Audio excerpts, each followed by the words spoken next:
What's up, you guys, and welcome back to some more r/slash real talk videos with your boy RT and my dude Dale. You guys, we're going to dive into some real talk Am I the A-hole stories where OP takes in a problem cousin. Y'all, if you guys enjoy family drama and all of the fun and entertaining stuff that comes along with it, then today's video is for you, y'all. We even have an update to the original story. So without any further ado, y'all, let's dive right on in. Me, 30, male and wife, 27, female, own a sizable farm that is usually the nexus of family events. 5 bedrooms, 3 bathrooms, 300 acres, and electrical hookups for 4 campers, so the whole clan can come stay for extended visits in the summer. We built it that way deliberately. My cousin Bill, male, early 50s, has a daughter, Alice, 18, female, from his first marriage. His first wife was an immigrant with no family in our country and no contact with any family in her home country. She passed away when Alice was 2 and Bill remarried Tanya, female, early 50s, 6 months later.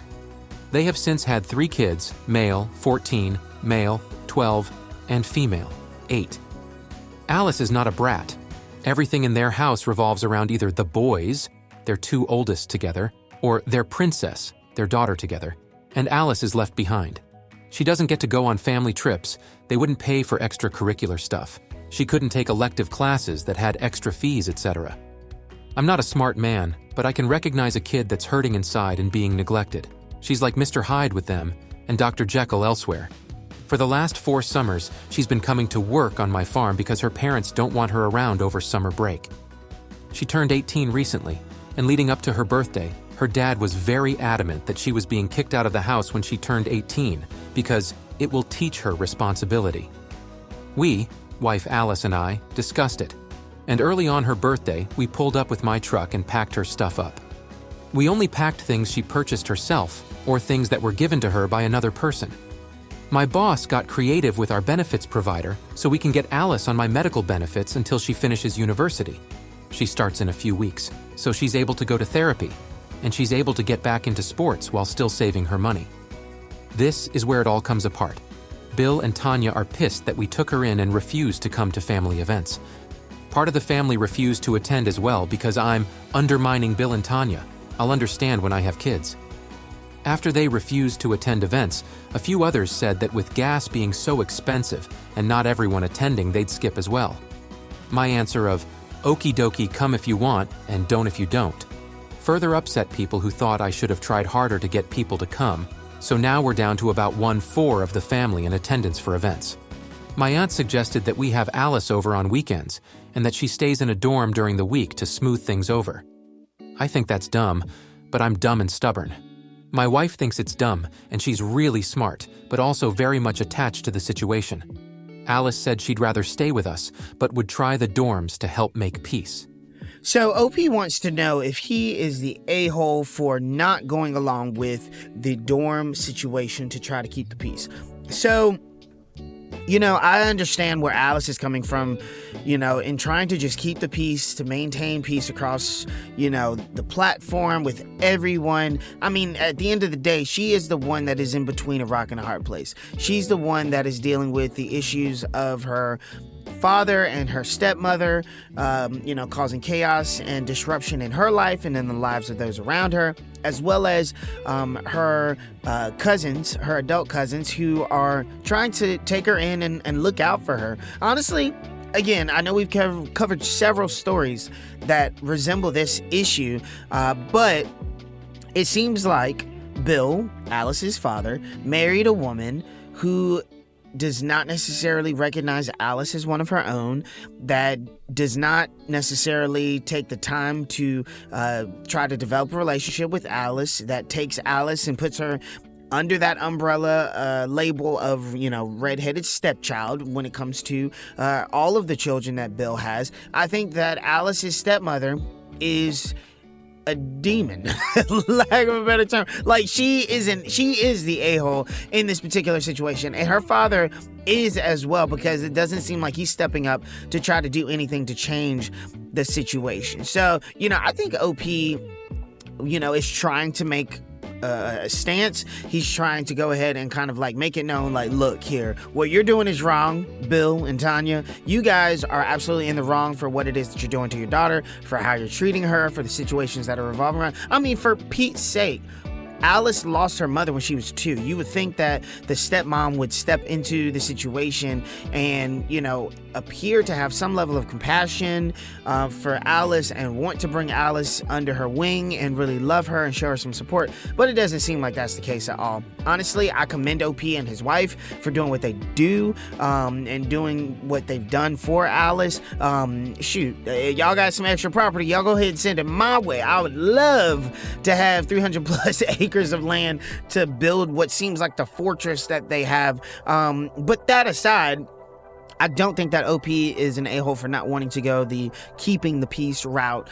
It's great that Alice was willing to make that sacrifice, but OP and OP's wife feel like Alice would be better suited there on the property, not having to take care of those extra responsibilities of living on her own and doing all of that stuff. She would be able to kind of be protected underneath OP and OP's wife's wing in case, she was to be approached by her father or her stepmother. So I think it's a smart move what OP is insisting takes place for Alice when it comes to her residential situation. So, but like I said, you guys, I'm always curious to see what y'all think. If you guys think that OP is the a-hole for not going along with the peacekeeping idea that Alice came up with for staying in the dorm. But before you guys solidify your thoughts on this particular story so far and on OP, Alice, Bill, and Tanya, we have got an update, y'all. Update. So about a year ago, my male, 31, cousin Alice, 19 female, moved in with my wife, 28 female, on her 18th birthday after being told she needed to move out on said birthday from her parents, early to mid-50s, house by said parents. I'm here with an update at her suggestion. The good. A year later, she's a year into an engineering degree. She's been playing lots of hockey, raised a couple of steers all on her own, and at her therapist's recommendation, she's down to monthly sessions after a brief stop at bi-weekly, after starting with weekly. She's the same sweet kid, but without the extra unneeded stress of being treated like a red-headed stepchild alongside her younger siblings. The bad.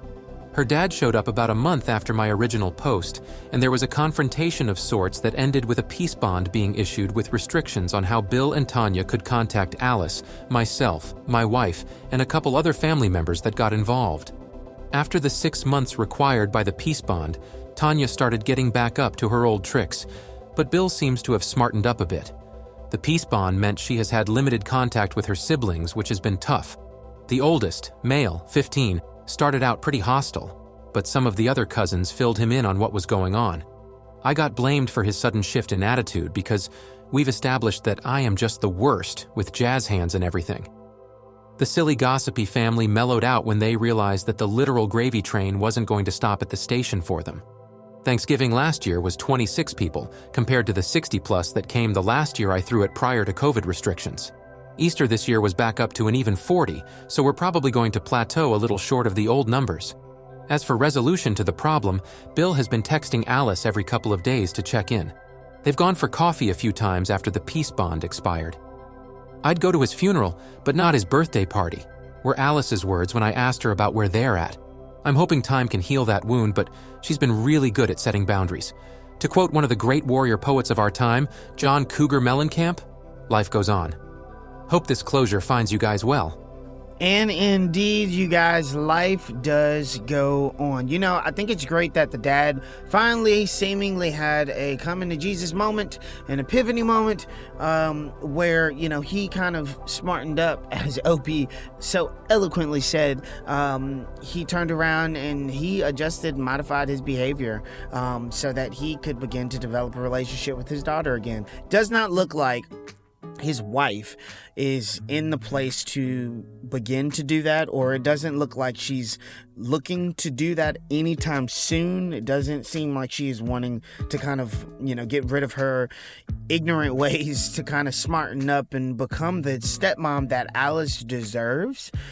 But that's okay, because dad is seemingly doing what he needs to be doing in order to make that first initial step towards being a better father. It's kind of cool how, all of these cousins and all of these family members were stepping up to defend and to, protect Alice, even though it seems like there were a healthy amount of family members that were on Bill and Tanya's side. It does seem like some of them have come around, not all of them, but it's great to see how family protects family. I feel like a lot of times nowadays family does not protect family in the way in which it should, but I feel like now more than ever family needs to be looking out for family's backs. In the way in which OP intended to build this fortress of an estate to be sure that family can continue to gather together. I feel like things need to be done with the intention of making sure that family's taken care of, family can be brought back together. I know with me and my family, we have a piece of property where, we all get together at. It's a property where, the majority of my siblings grew up at, including myself. It's a place where, my parents decided to build and to kind of settle down in the area in which we live now. Of course, they've transitioned to a smaller estate, but we still own the family home, the family property or whatnot. So I feel like it's great to have that type of location where everybody can get together and we can all connect. So again, I feel like it's great that OP is intentional about connecting family with one another, even through this particular issue. Even though all the family's not on one accord, there's still a healthy amount of family members that are wanting and willing to do what's necessary to stay connected to one another. And I think that's a beautiful thing. I think that it's awesome that OP's cousin Alice is getting the help that she needs. She's in school, she's doing great, she is approaching therapy in a positive way. I think that it is an absolutely beautiful thing to see that take place. Overall, I feel like a lot of what took place in this story was absolutely silly.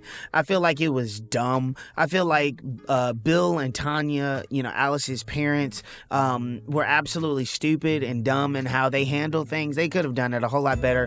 OP is a superhero. OP's wife is a superhero for what they did for Alice and being willing to step up to the plate to look out for her and to kind of, help her to transition into adulthood in the way in which they would desire for anybody, I assume, to step into adulthood. As well as I think it's great that the cousins spoke to Alice's older sibling to kind of make sure that he understood what was taking place and why it was taking place and who the culprits truly were. I feel like there was probably a lot of communication within his home between his dad and his mom, aka Bill and Tanya, that probably painted OP and OP's wife and Alice as the villains in the story. But I'm glad that the family turned around and rectified that ever so quickly. So you guys, I want to know, do you feel like do you feel like Bill's change in heart was genuine? Do you think that this is his way of just trying to kind of creep back into Alice's life to manipulate her again?